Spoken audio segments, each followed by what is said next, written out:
Good afternoon, AKAPADers, and TGIF. I'm drinking a beautiful green liquid here. What is this exactly? I'll show you. Right there, Teenage Mutant Ninja Turtle Ghost Pump. This is my interim workout drink. As soon as I'm done recording this, we will be working out. And we're still recovering from that stomach flu. This is such a relief to be able to get back to hold something like this down. So today, we're talking this, and we just finished talking about Joker, the Man Who Stopped Laughing, number 4. That's the full title. We did the backup story for this. Joker gets prego, and we're doing this one. This issue, okay? So this is the difference between maybe myself and all the other reviewers. Every single other reviewer in the whole blog sphere, the internet, the YouTube, the Tumblr, every single reviewer chases like stories, they chase traction, they chase what's trending, and then they just blow up they just keep attacking with the content. I can't do that, okay? I have to read it, I have to look at it. I like that Joker issue, I read 3 times before I even did that recording. But this issue, and the point I'm getting at is, if you guys want validation that I'm in the mix and I'm reading everything and I'm absorbing everything and I'm growing and gestating opinions on everything, look no further than this, because this issue really didn't get highlighted a lot. It's it came and went, people forgot about it. But it popped up on my radar, because I do some of those same things. And I bought this issue to be proven wrong. And I had to pay a back issue premium for it. Thank you, local comic shop. But I didn't read this, confession. I did not read this. We will jump right to the drawing table. And let me just show you. Let's just get this over with. So, let's set this up, okay? This guy, we know him, the Dark Knight, the Batman, Robert Pattinson. He's in outer space. Issue 129. Again, we read issues, we look at issues as one-offs. I'm not interested in what came before this and what came after. I should be able to buy this and feel satisfied, feel complete, and be caught up. Again, editorial mandates, issue 130. Issue 129 ends with our boy here in space by himself. You don't believe me? Just open up that first page. We have Batman floating. Say it with me. Batman floating in space. And you can kind of see he somehow has a he's got movement. He's somehow able to float in space, which is I guess maybe if he's being shot or projected, he can run out of steam. I don't really know, but he flips, he goes upside down, shoots the grappling hook. All right, the Dark Knight, he's not freezing or anything. He's not turned to ice within a couple seconds, because space is the absence of light. And, basically, he rips apart this airplane here, or this spaceship, or this device. He rips it apart, and he surfs it.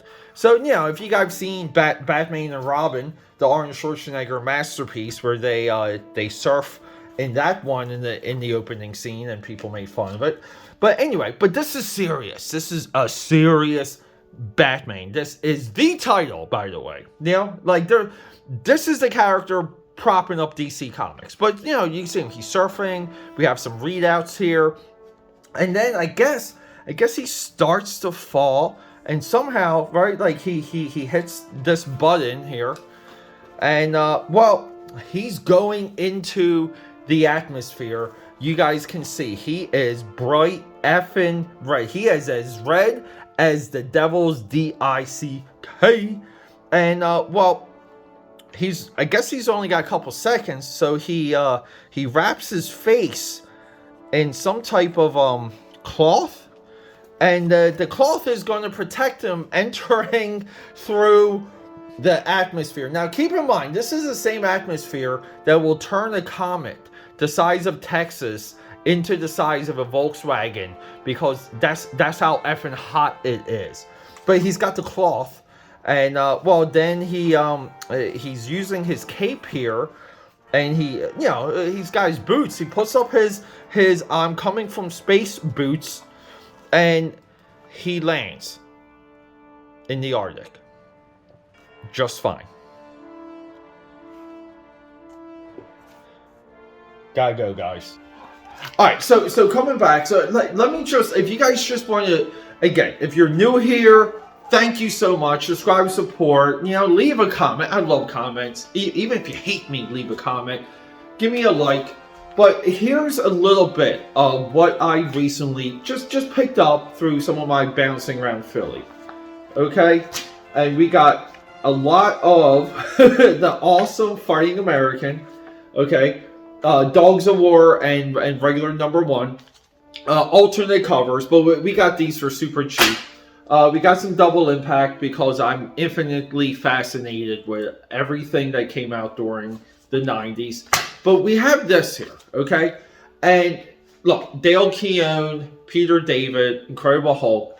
You read one or two pages of this, and you see so much story. You see so much effort. You see so much love and admiration for what you're adding, like as a creator, but what you're adding to the lineage of a character.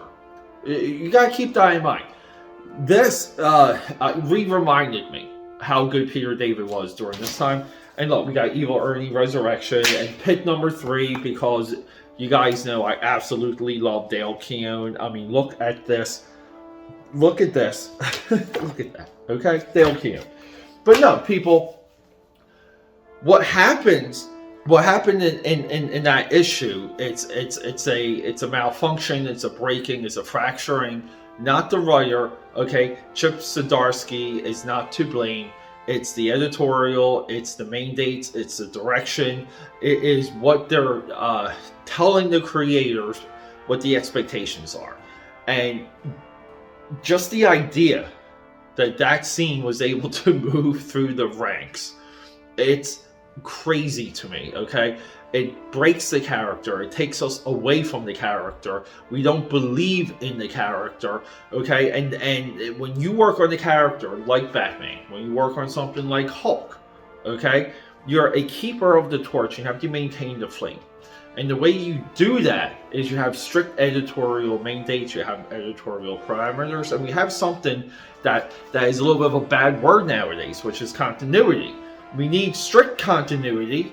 It's going to break from time to time, but we need strict continuity so people like me, the hardcore fans, can have a investment into the creation process. I'm sorry, if you read a book for long enough, you're investing and you're actually participating with that book, with that creator, with that publisher, month to month. That issue, where is it, by the way? Sorry, I couldn't find it because I threw it. Batman issue 130, it breaks that commitment, it ignores that tradition, and this is a absolute finer sign to the virus and to the disease that's rotting modern comic books. Not even just modern comics. Storytelling, sensible storytelling with admiration of the characters, putting the characters first, okay? Because we don't really need plot, we don't need a lot of things when it comes to a monthly comic, because I mean, if you read any comic book series long enough, there's plot threads that never get resolved. Maybe. Okay? But it's the fun, and it's a part of like the adventure for the reader to see what this guy's up to every single month, to see if they figure out a problem, and you want to feel like something gets resolved by the time you close the back cover here. This issue mocks all of you. This issue makes fun of you. This issue thinks it can pass. But people will vote by their dollar. People will vote by their expectations. And eventually, and we will see this. the industry will be so far behind the 8 ball, it will not be able to recover and will have to transform into something else. And this is the root cause of that. This is the root cause of everything, of the crumbling of the foundation. The foundation will no longer exist, and everything that was built before it will crumble down. And this has nothing to do with the political agenda that some of these publishers have, which they do. It has nothing to do with that, okay?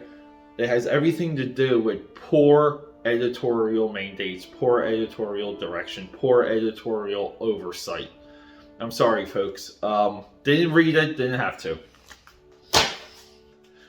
Let's try that. Let's just try that again. Sorry, folks. Didn't read it, didn't have to.